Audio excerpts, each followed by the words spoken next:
welcome to this session on the future of EU-UK relations. Very gratifying indeed to see such a large audience for such a seemingly dry topic on a Sunday morning. My name's Fiona Wishlade. I'm one of the vice chairs of the European movement in Scotland. We've got a great lineup of speakers and panellists here today.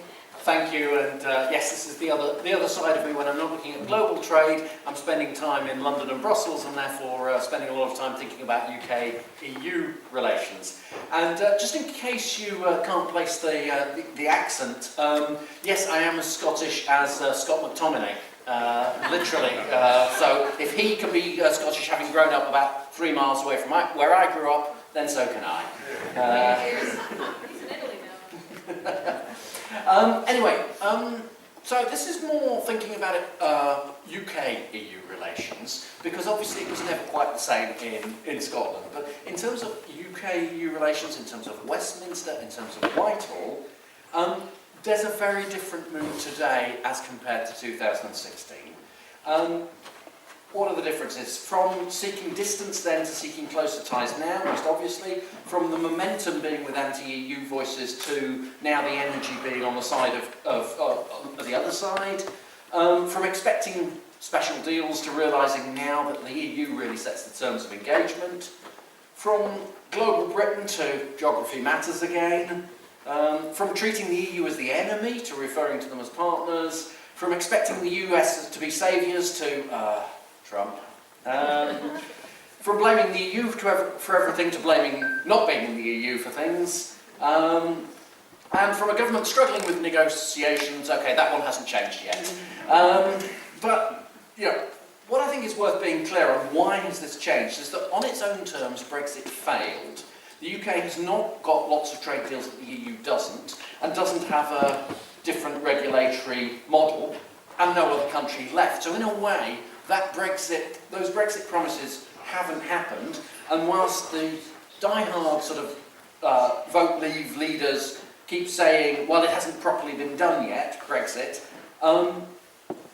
you know, they're not trying to say that very much. The correct understanding is the reality kind of got in their way. Geography matters, business wants strong ties to local markets, governments need to discuss the many issues of common interest. The EU, wider Europe, remains by far the UK's most important trade partner, although we have shifted more from goods to services exports because of the nature of the barriers that have gone up. And UK goods companies in particular have fallen out of European supply chains. There's no doubt that there's been an economic hit. There are various estimates ranging from 1% to 8% of GDP. They are big numbers, whatever they are. Let's stick with the 4% that the Office of Budget Responsibility has gone with. And that is why the Labour Party already prioritised a reset, though relations did start to improve under Rishi Sunak as Prime Minister. And I think as well, in the current reset, there was a need to test what would happen when a constructive UK government went to Brussels and actually tried to talk in a reasonable way. And so you start the negotiation because you had a lot of bitterness. It's hugely underestimated in London in particular, just how much bitterness was caused by the way the UK approached Brexit, even the very fact of Brexit, but then to kind of basically yell and shout around Brussels about how they were terrible and we'd do much better, you know, it left a very bitter taste. So it may not look much, a food and drink agreement, youth mobility, linking emissions trading schemes, they may be modest in economic terms. Participation in the energy single market will be a much bigger deal, but you had to start somewhere, and that was a reasonable place to start. Those negotiations are progressing reasonably, but there was a setback when the UK was not included within the defence funding scheme SAFE. Both sides took a little bit of responsibility for not quite setting that up correctly, so there's still quite a bit of nervousness between the UK and the EU in terms of how they're dealing with each other. But also what we found out, I think now more clearly than ever, is what the basis is for future UK-EU ties, which is the UK will have to make a financial contribution, accept greater, if not and possibly full, freedom of movement of people, and generally be positive about the EU, preferably by going to Brussels and saying so. Now, That doesn't come as much of a surprise to those of us, I mean, on the panel, several people on the panel will have known this for some time, but London wasn't by and large listening. And now I think the message is finally starting to come through. And then you get this renewed conversation in Westminster and Whitehall and think tank groups saying, okay, so what do we do now from this point? The government is suggesting more alignment with Brussels in terms of various regulations, but it still wants to pick and choose which areas, and the EU is not keen on that. And in fact, there is no real evidence that there's a regulatory dividend available at all. This idea that you can kind of regulate differently to the EU and grow, but on the other side of the coin, companies will be less inclined to invest if you can't sell your goods and services so easily because there are barriers. And at best, they probably cancel each other out, and at worst, it's actually probably actively damaging to regulate in a different way. So there probably just isn't that regulatory dividend anyway. But that's where the government is, and it doesn't look like, even after the local election results last week, that will change anytime soon. The Liberal Democrats proposed a customs union earlier this year, but there's every reason to assume that that's not easily available. You still have to give money, you still have to have something around people. And that would obviously reduce UK control over trade policy. Some people are now talking about Swiss style, which is a series of agreements which in effect you're almost in the European single market but not quite, and you have a few opt-outs. Switzerland has a new agreement with the EU that was negotiated, finalised last year, which will probably go to a referendum in Switzerland. There is some argument as to whether that's really available to the UK or not. It's hard to tell, but would it be even something the UK would want? And therefore, given that there's not obvious halfway houses, people are starting to talk about membership again, in a serious way, and you'll see a lot of chatter in the last few days, and probably in the next few days, that the UK should rejoin the EU, or the Labour Party should propose this at the next election as a way of uniting its support. So let's see what happens. I mean, there is opinion poll support across the UK for that policy position. It's probably shallow, and I suggest as well that it's also, there is support across EU member states that is also shallow. There's a lot of that distrust still remains. So if the UK applied to rejoin and said, but we want lots of opt-outs, I don't think there would be much interest in Brussels. If the UK genuinely wants part of the European project again, that's a different story. But equally in the UK, is there really that level of support for being part of the European project? There certainly is more. I mean, Scotland is different. Scotland, there is a more emotional feeling, I think, of being part of Europe. That simply isn't the case in large parts of England and Wales. But people are feeling it more because of Trump. Trump is making people in England and Wales feel more European. So there is a possibility that rejoin comes back onto the agenda. Now, clearly there's some difficulty as well with reform, and their suggestion of leaving, and the Conservatives of leaving the ECHR, the European Convention on Human Rights, which would cause total chaos in UK-EU relations. So it's very much in flux at the moment, but those possibilities that were not there even a year ago are now there. There are other pressing issues as well to be mentioned. The shared challenges on economic security and defence, where we may see new agreements. Europe as a whole is thinking about its whole economic future, issues like the declining steel industry as compared to China. What do you do about that? You know, in theory, you should be able to get joint working, but can the UK and the EU quite get to that point? There are obstacles, but it might happen. What I think is clear by now as well is there's a permanent negotiation between the UK and the EU, whether you're in or out. And that obviously also changes things. So it's not a case of how do we avoid that. We are inevitably going to be in a negotiation, whether it's about energy, migration, trade issues. You can be in the room with the other EU member states, or just as a third country along with all the other third countries. And that's the choice that you have to make. That, though, is progress, I think. And in a way, this is what happens in trade negotiations. The UK has in effect spent 10 years testing the EU red lines to see whether there are any special deals available. And it has discovered, 10 years on, that the answer is no. So now it's up to the UK, and potentially later you'll talk about Scotland, to decide what to do now we realise there's no special deals available. So we're made up of 51 chambers across the UK, and Edinburgh, and Glasgow, and Aberdeen and Grampian, and Inverness, and Ayrshire are particularly powerful in that respect. We have a really strong membership across the UK, and regularly surveying members to examine their views. We also have 72 chambers as part of our international network across the world, and the really significant ones: the British Netherlands Chamber, British Norwegian Chamber, the British Chamber in Belgium, and the EU as well, British Chamber in Germany. So that's all part of this sort of family of British chambers, and roughly our reach globally is 300,000 companies, 50,000 in the UK.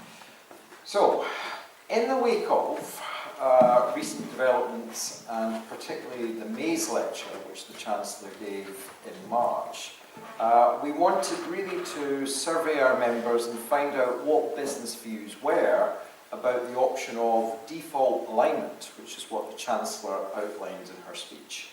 And we presented this to the House of Lords European Affairs Committee in an evidence session a month ago, and it made for a very interesting session. So I'll outline what businesses said in early April. Okay, so the first question that we asked them was, if a position of default alignment across economic sectors were introduced, would that help your business trade, grow, or would it have the reverse effect? 44% of businesses overall saying that it would somewhat or significantly help. Hinder, you get 14%. 24% saying wouldn't make any impact, perhaps because they're not exporting companies, although a good chunk of BCC members export, around 40%. And 16% didn't express a view, they were unsure. So overall, that's 44% to 14. So it's not a majority. I think if you did take out the no impact, it would be a majority of those who were going to be impacted by trade with the EU in the sample. But still, a significant plurality of companies expressing a view in favour of default by alignment. And then if you look at exporters, the figures are particularly stark. So 56% of exporters saying that it would help them grow their business if there was that policy of alignment by default, against 19%. So that is a majority of exporters, clear majority of exporters, saying that they would prefer a position of alignment by default. Slight different position if you take non-exporters, so still a plurality in favour of alignment by default, but a bit less. We've got 33% of non-exporting companies saying that they would favour alignment by default, and 16% of companies saying that they felt that would hinder their business growth. 32% saying it wouldn't make any impact, not surprising, quite a big bar there because that's a non-exporting cohort, and 18% saying they're not sure. So even with non-exporters, there is still a plurality, still by 2 to 1, of companies expressing a view saying that alignment by default would be a better option for them. We then asked, were there any regulatory areas where closer alignment with EU rules or standards would negatively affect your organisation? 51%, a majority, said no. So remember, that was any regulatory areas that we asked about, including in services as well as goods. So clear majority saying no.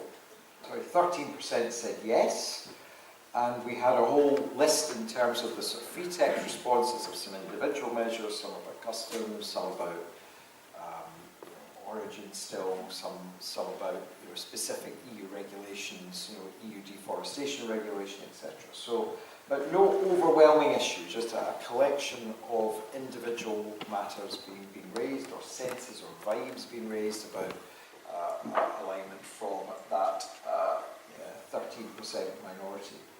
35% said they hadn't considered it, but overall that is a clear majority from that sample expressing the view that they did not see a downside to alignment by default. We look at the exporter and non-exporter split again, so 56% of exporters clear that they would favour alignment by default, 21% against, saying there'd be issues, 24% saying they hadn't considered what matters might arise.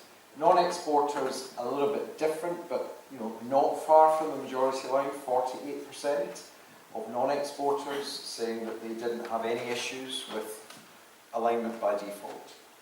13% saying that they did, 40% saying they hadn't considered it. So I think you're beginning to put together a fairly interesting body of what business views are here. Yes, it does depend how you ask the question, but businesses very much looking for pragmatic further progress, accepting there will be benefits from what is likely to get over the line by the time of the Leaders' Summit this year, perhaps by early July, in terms of things like SPS, helping our food and drink and plant industries, the emissions trading scheme deal that will help the competitiveness of steel and other sectors and remove charges from the EU CBAM that otherwise would apply from next February. The electricity deal, which will be very good for investment for renewable sectors, but also contribute to pan-European energy security in a very good way, and the youth experience deal as well. Most gave fairly broader political responses to the issue about alignment. There were some people who perhaps slightly thought that alignment meant more EU rules, in the way that the question might be put when the UK was an EU member. Clearly some views being stated, but no massive issues in particular. A string of individual concerns rather than 3 or 4 coming up constantly in that quantitative and qualitative analysis. So there were some that we would flag up. So employment law, working time directive, environmental and chemical regulation, some issues around product standards, design standards as well, were some which were mentioned. There is a very clear sense in this survey about trade-offs, a recognition that regulatory autonomy has to be given up in many sectors of the economy if this approach could be negotiated and turned into an international agreement with the EU. And some companies were aware of those trade-offs and supported nevertheless.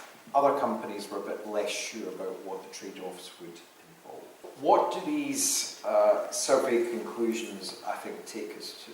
Well, a sense that business wants to be more ambitious about the reset, that we see in areas like chemicals, pharmaceuticals, automotive, real advantages in government pursuing an alignment deal with the EU in these sectors. These do not give, particularly for automotive, the whole solution to the challenges that it faces.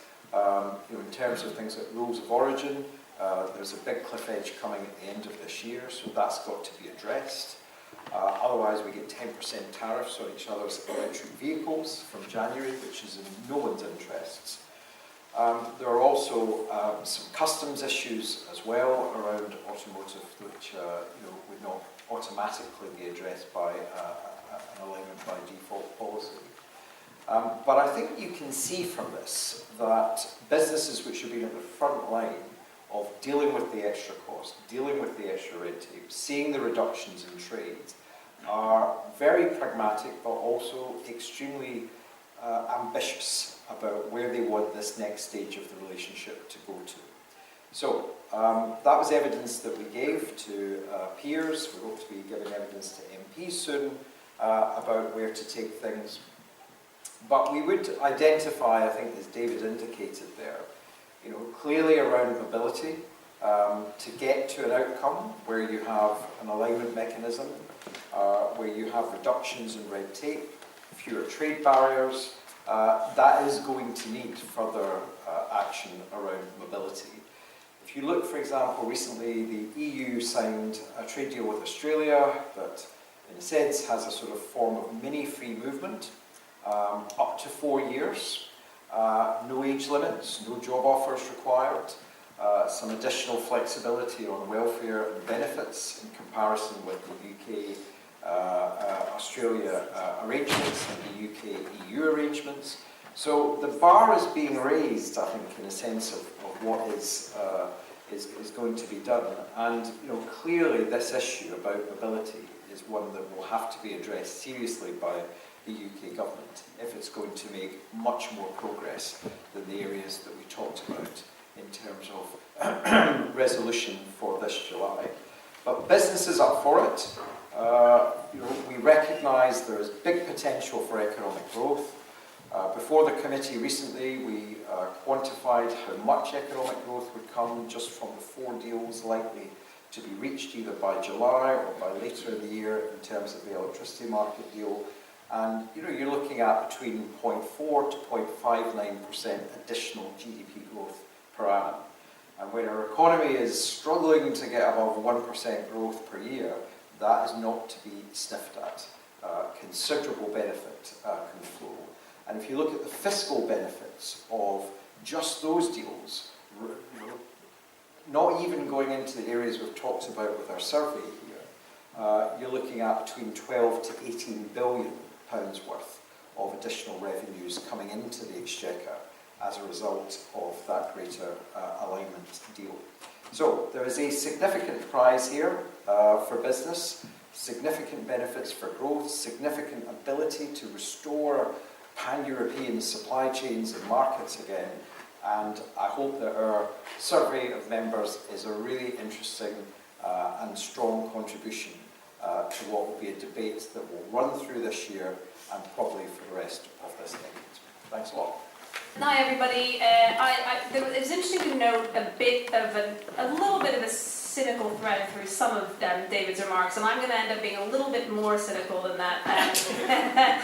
Because, so just for a brief introduction, before I went into government, I had a role very similar to William's. I sort of headed up trade and EU policy for the Institute of Directors, and we would have very similar sort of findings very often.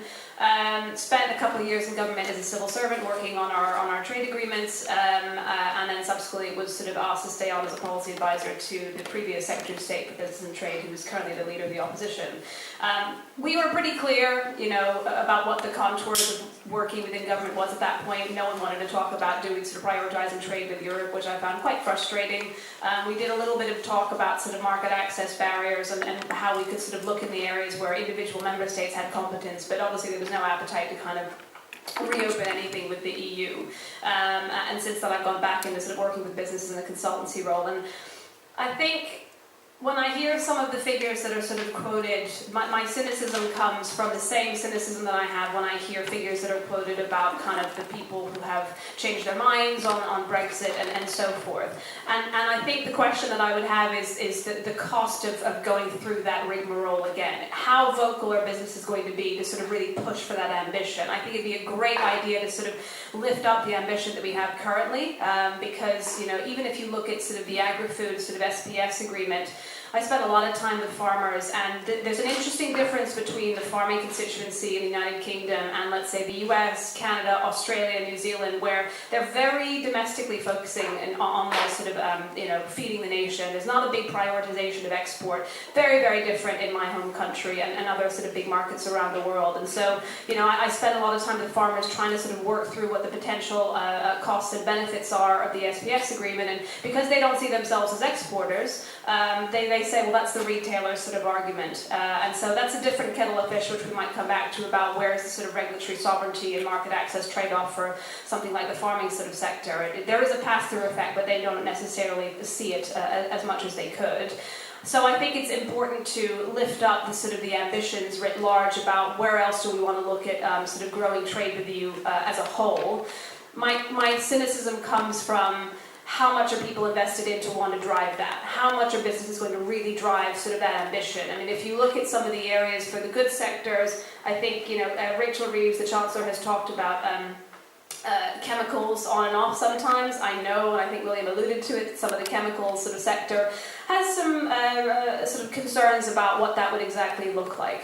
If you look at the services sector, I've spent a lot of time engaging with the government at the moment, and I think the services sector, the most important thing for the services sector fundamentally at the end of the day is probably free movement. Are we going to get that? Maybe we might do incremental versions of what Australia is doing. And so I think for me, I've always been, as a very unrepentant Remain voter, someone who cares about trying to get to an even keel, albeit, noting what David said about constantly negotiating with you, an even keel with our European friends and partners. I don't want to have to constantly redo things. And I think one of the reservations I had about the framework with which Labour were sort of draping this sort of reset is that the bigger deal you make something about it, the more attention it gets. And I'm someone who's very outcomes focused when it comes to trade. Sometimes I think that the best way of making progress on trade and just cooperation with our European neighbours is not actually shouting about it. And I know that sounds totally counterintuitive, but for example, if you look at sort of the issues around sort of energy, sort of security and energy policy, there are clearly shared challenges that we have to,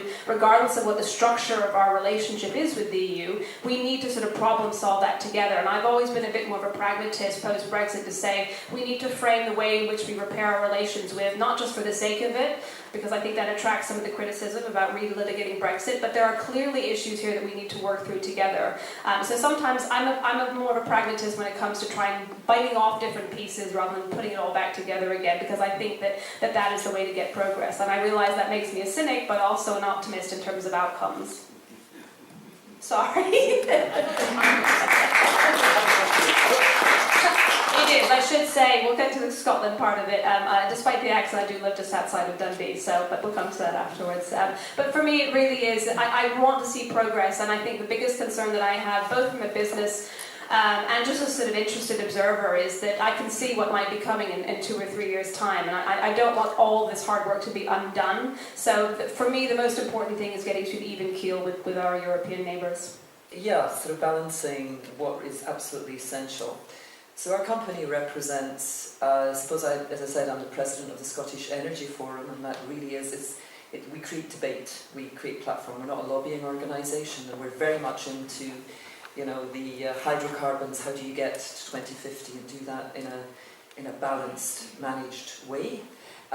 Because we have to get there.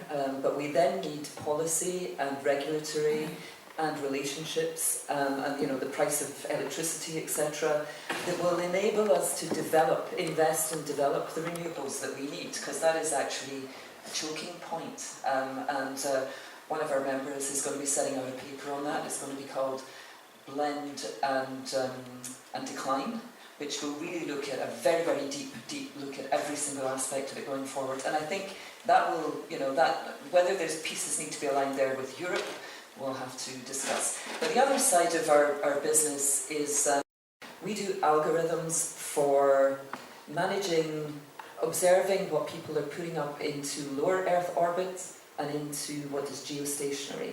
And basically lower Earth orbit is primarily the constellations that you get internet from. The geostationary tends to be our military, or we call them the big birds. That's a very kind of geeky name for it.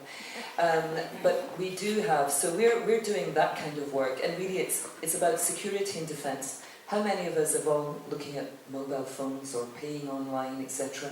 How much do the satellites that are up there, do we depend for stability? If something went down, if something were attacked here, then people wouldn't be able to pay at the cash desk with their cards and their phones anymore. They would just take the stuff off the shelf, and God help you if you want to go out and shop for those, right? So, because there'll be social unrest. I mean, that's another issue.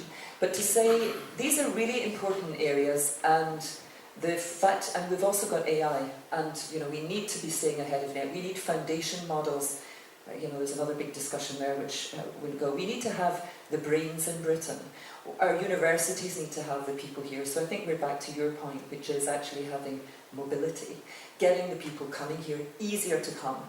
As a business, you take one person. If we find one person with no family, no dependents, it's £7,000 we have to pay for the NHS we stump up, because you could say to them, oh, you've got an NHS bill of about £4,000, come and work in Scotland. for the pleasure of doing that. And they'd say, why should I? I came from a French grande école, or I'm working for some big company in Germany or Italy or somewhere else in Europe, and just for the pleasure of coming to Britain and to Scotland, we have to foot that bill. And if they have a partner and maybe 2 kids, then that bill suddenly becomes £17,000 you have to upfront to bring that individual with their family to Britain in order to contribute to these really cutting-edge areas, important strategic defence and security areas that we have in Britain. And every member of the Aerospace Defence Security Body, every member of the Scottish Space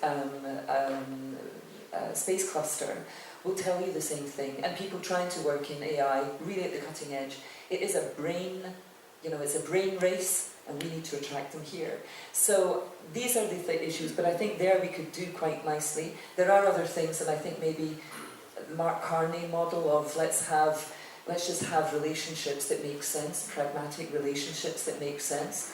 I've just come from, and I'll pass on the mic now, we can talk about it later, but I've just come from the NATO Centre of Excellence, where the USA has a joint commercial operations. They're working under the radar, if you like, of maybe certain policies coming from the USA, and still able to communicate and collaborate across the world, actually, but within NATO states. So NATO is very important at this point in time, and I don't really see when we can collaborate with our European partners doing those capabilities and bringing them together. So that's just to throw into the mix. For me and for our tech area, the real issue is getting the brain power here, because if we don't get it, they're going somewhere else.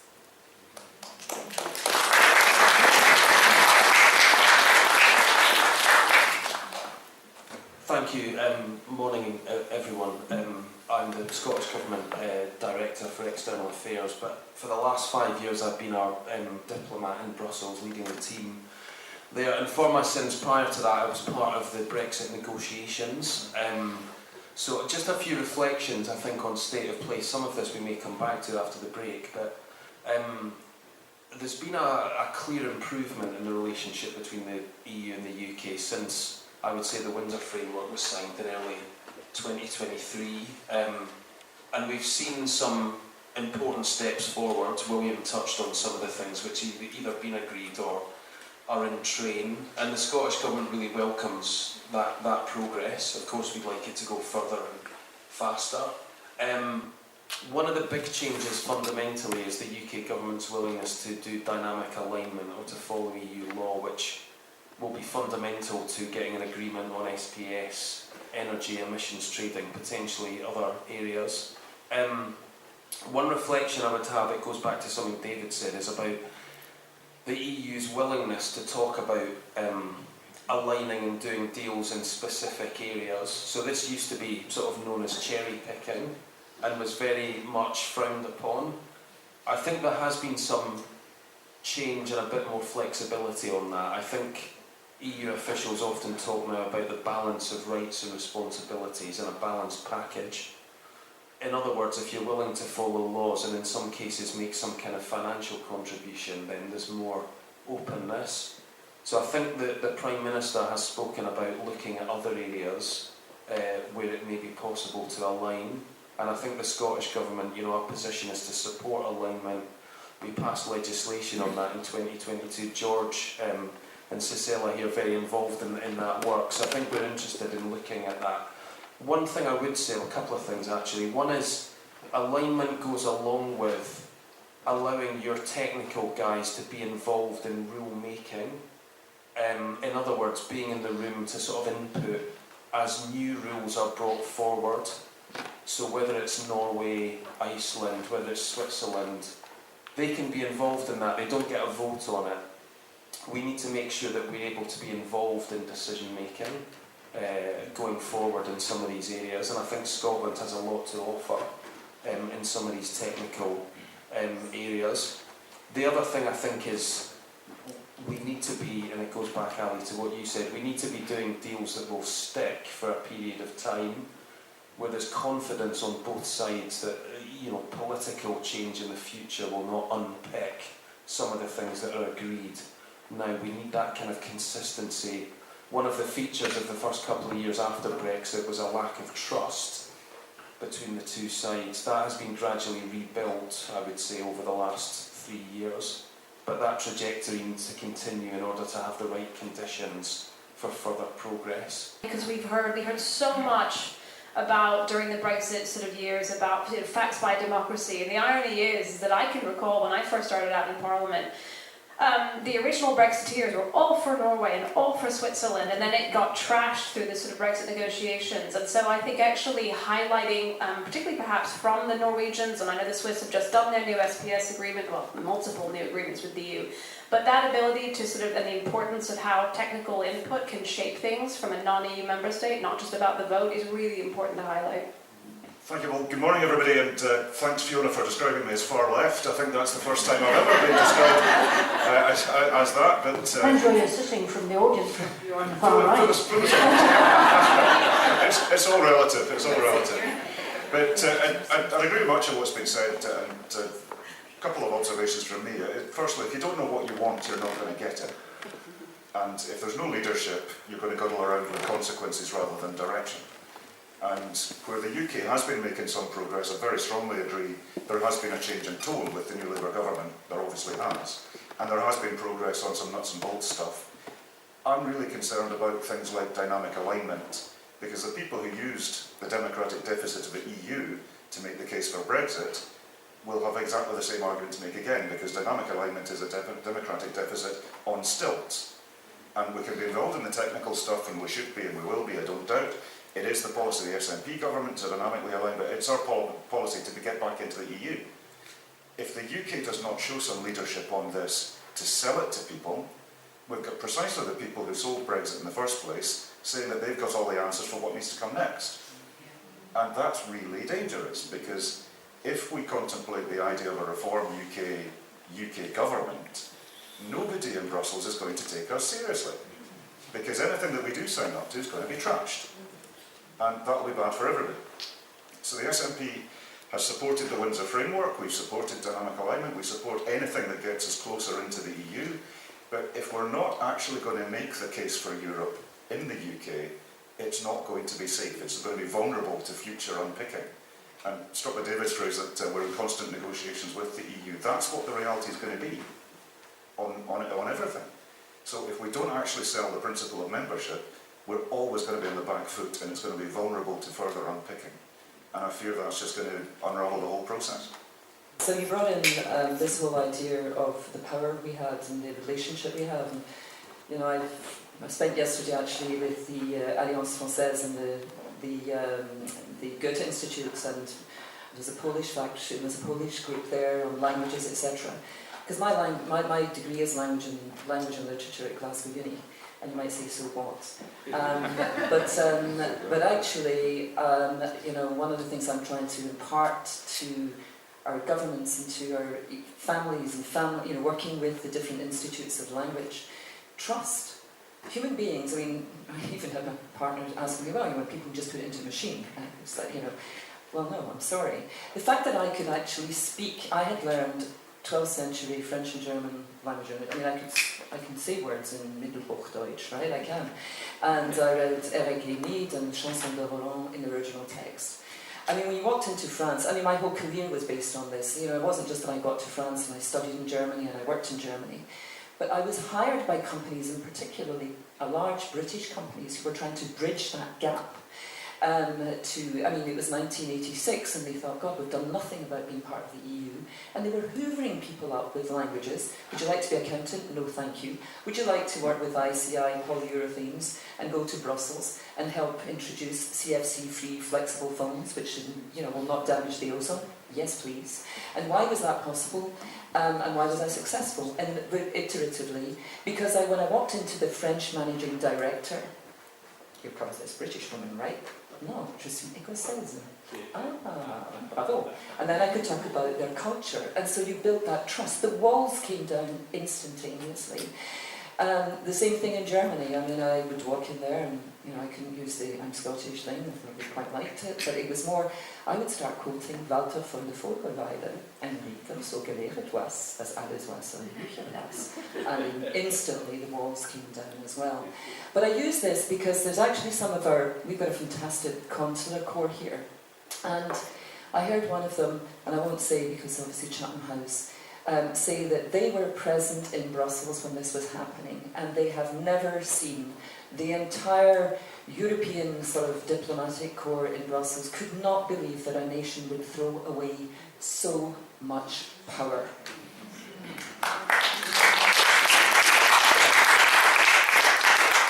And when you see, and my analysis when I look at what's going on now, because again, we're all saying we haven't got a defence, the defence review, the defence review was ready in February 2025. Our company was waiting for it to come out, especially for space, and it had to be binned because the premise of the biggest ally that we had, we might not be getting those impacts we had. And then when we turned round to try and see those wonderful, powerful, trusted relationships, which we had also trashed in the last 10 years, trying to build, of course, but really not paid much attention until about, the new government came into power. How are we going to build that fast? So, I really, and then you've got the population, we're not doing enough fast enough down in Westminster. When actually, we're actually having to build some of the foundations of our relationships. And I will quote, and I believe that, and again, I love the Mark Carney position. I love the fact that Macron goes to South Korea and says, we are prévisible. You can count on us, and it's through those relationships that we'll bring balance back to the world into something that has gone skewed. So I think if we have those relationships, one case in point was the Iranian war, and where we were asked by President Trump if we could launch from the Chagos Islands, and that was a dilemma because saying no is not a good thing, right? But then who stepped up? The Monday morning after that weekend, Macron announces the 8-party nuclear deterrent, and on the Tuesday morning, Keir Starmer was able to say, well, actually not, because Britain was part of that 8-party deterrent. But that relationship with France had been built furiously over the previous year since the Macron visit to the UK on his state visit.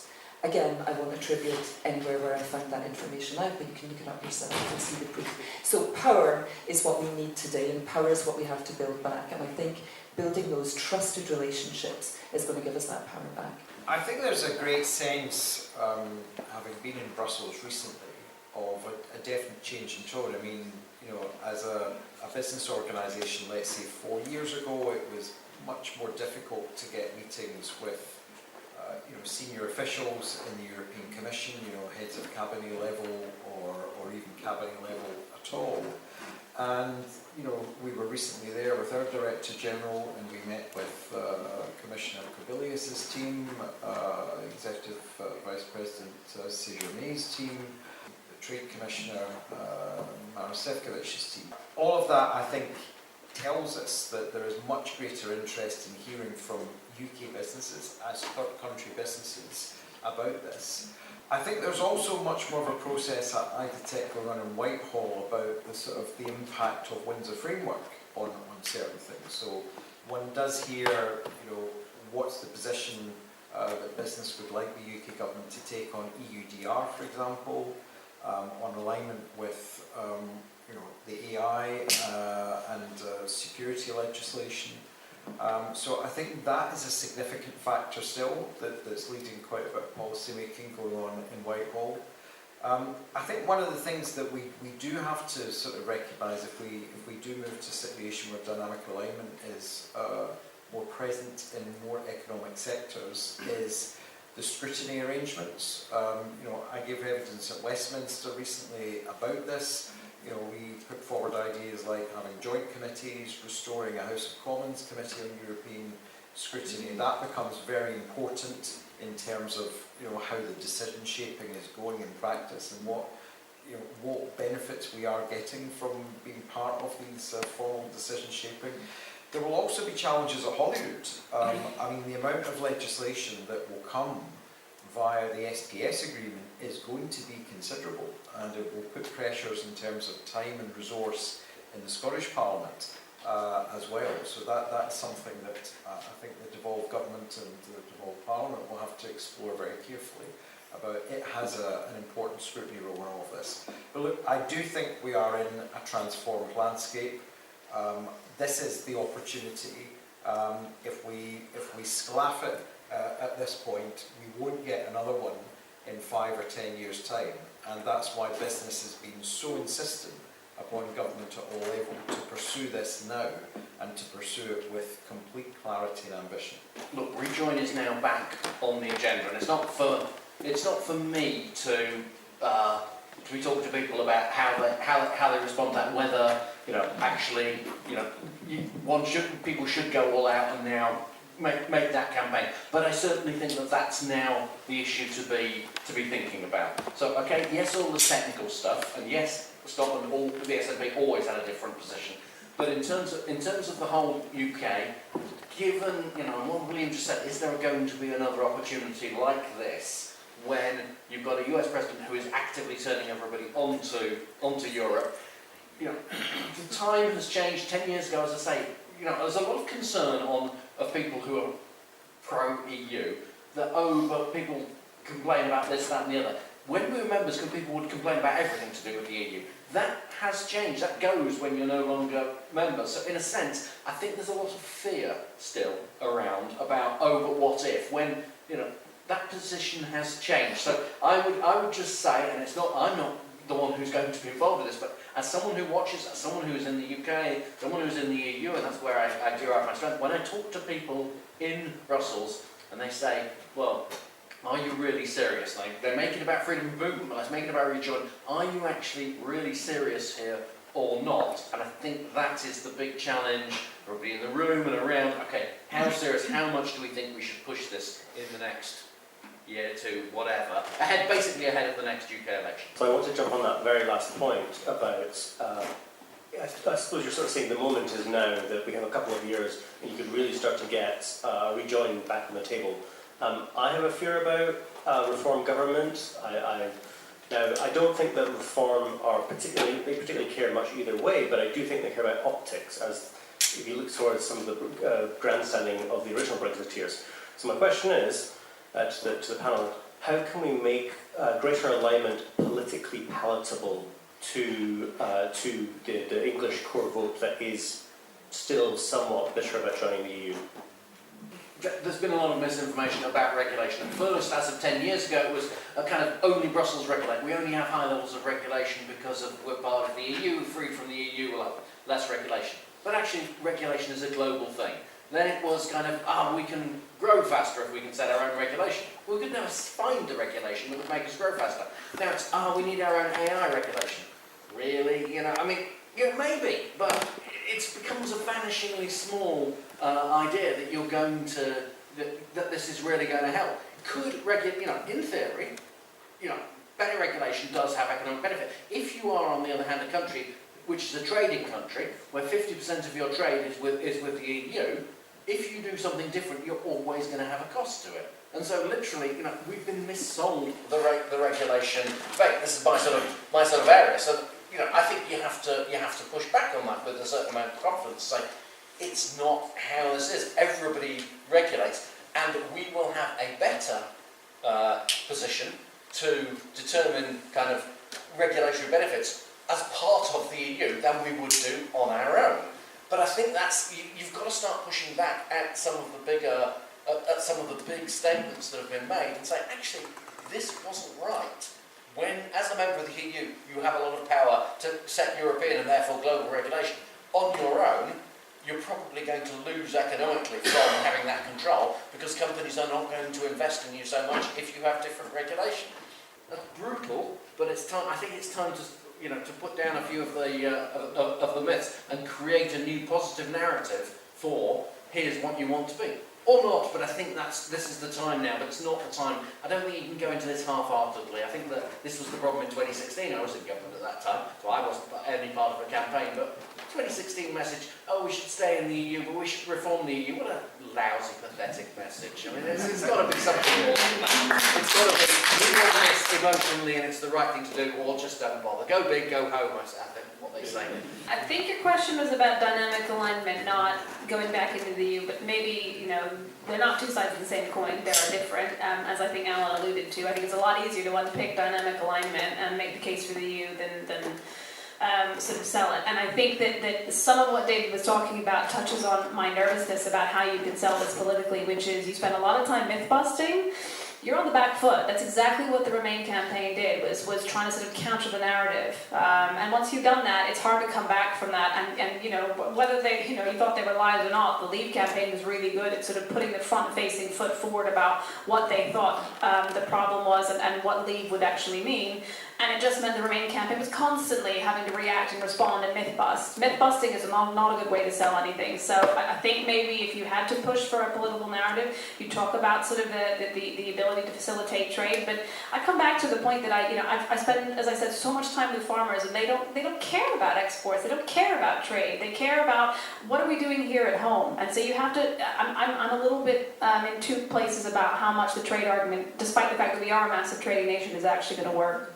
It was a really great presentation that Professor Sir John Curtis gave in Edinburgh a couple of months ago around this, and he really did show the sort of the difference, how you phrase the debate. If it's about lower trade barriers and doing more trade with the EU, then the public tend to support dynamic alignment. If you start to phrase, well, more rules from Brussels or loss of regulatory autonomy, then it pushes back a little bit the other way. Dare I say it went, I think, in Professor John Curtis's figures to 52-48 that we remember so well. So how you phrase this is really critical, and that will be a major comms issue from government. I do expect, with the King's speech coming this week, that government will be looking to business to make pragmatic and supportive statements around the alignment bill. So you may have seen some of our social media comms from during the week that alluded to that. We'll have further to say on Wednesday when the King's speech comes. So I think that pragmatic business voice is going to be very important in terms of supporting this crucial bill as it goes through Parliament for the rest of this year. As David said, I mean, a lot of rules are from global standards. So, the issue that, in a sense, there's something unique that the European Union is doing that would be imposed upon the UK through dynamic alignment is not really accurate in terms of the way a lot of the goods economy and even parts of the services economy is going to work. So it will very much depend how public opinion goes on this over the next 6 months, on how government, business, the unions and the third sector sell this and react.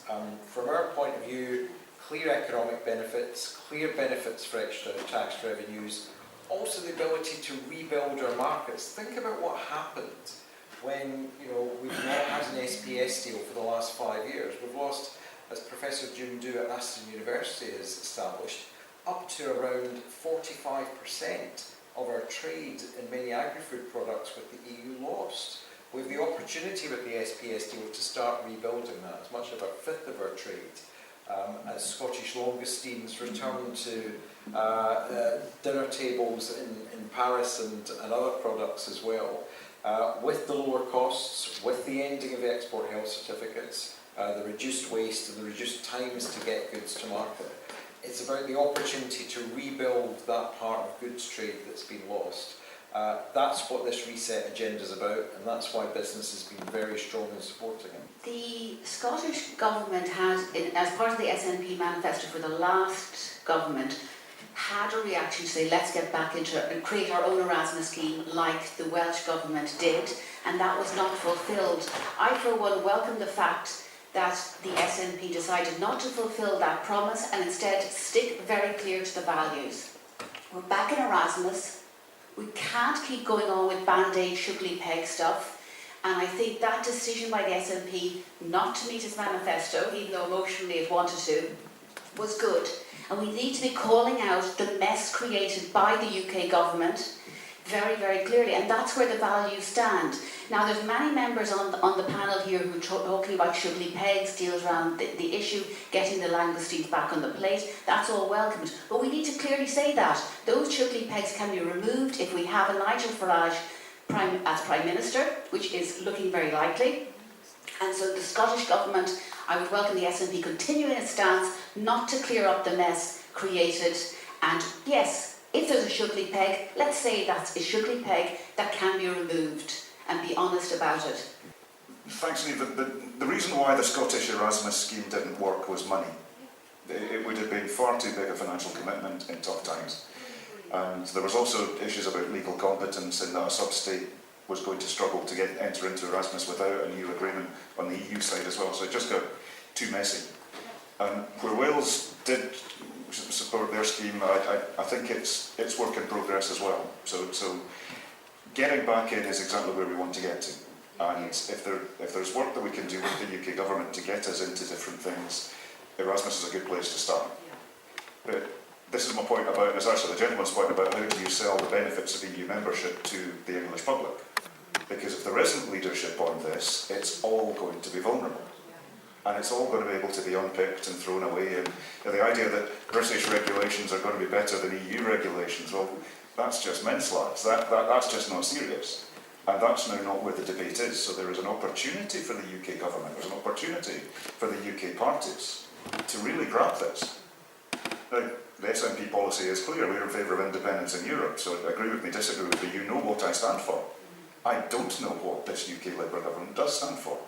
And we're not going to get salami slicing back into the EU. There needs to be an honest discussion about the benefits of membership. Because I'm really worried that dynamic alignment is vulnerable to misrepresentation in the public debate. And I'm really worried that if it's just bits and bats of budgets here and there, like SAFE or like Erasmus or Horizon Europe, all of that's not actually going to answer the question. Yep. So it is political leadership. So if you're involved in any political party, be vocal within it, because there is an argument to be won here. Just pay tribute really to the fact that there is quite a strong Scottish voice in this. Three gentlemen over there for a starter, and that is important. Clearly, the Scotland policy, as has just been said, is it's different to the UK government policy, but that doesn't mean there can't be an element of Scottish leadership.